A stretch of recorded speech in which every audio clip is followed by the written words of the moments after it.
7 சனி பீரியட்ல வளர்ந்தவங்க ரொம்ப பெரிய ஆட்கள் இருக்காங்க. அவங்களுடைய சுய ஜாதகத்துல பார்த்தீங்கன்னா, சனி பகவான் அவ்வளவு ஃபேவரபிளான பொசிஷன்ல இருப்பாங்க. இப்ப 11ஆம் வீட்ல சனியெல்லாம் இருந்தாங்க அப்டின்னா, அவங்கள லாபம், லாபம், லாபம்னு சொல்லி எங்கேயோ கூட்டிட்டு போய் உட்கார வச்சுரும். அப்படிப்பட்டவங்க சொல்லுவாங்க, "டேய் இந்த ஜென்ம சனி, 7 சனில ஒண்ணும் இல்லடா. அந்த டைம்ல தான்டா நான் வந்து பிஎம்டபிள்யூவே வாங்கினேன். அந்த டைம் தான்டா ஏக்கராவா லேண்ட் வாங்கினேன். அதெல்லாம் சும்மாடா" அப்படின்னு சொல்லுவாங்க. அவங்க ஜாதகமெல்லாம் எடுத்து பாருங்க. சனி பகவான் அவ்வளவு ஃபேவரபிளான பொசிஷன்ல இருப்பார்.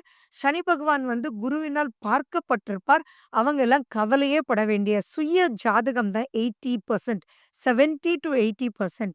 இந்த 20, 30% தான் வந்து கோச்சாரம். ஸோ அந்த கோச்சாரத்துக்கு உண்டான பர்சன் வந்து இவங்களுக்கு ஃப்ரெண்ட்லியான அமைப்பிலயோ, யோகாதிபதியாவோ அமைஞ்சிருந்தா அவங்களுக்கெல்லாம் யோகத்தின் மேல யோகம் அடிக்கும்.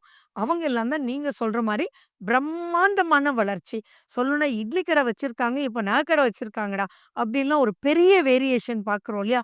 அந்த பெரிய வேரியேஷன் பார்க்குற ஜாதகத்துலலாம் சனி கிரகம் பாசிட்டிவா இருக்கும்.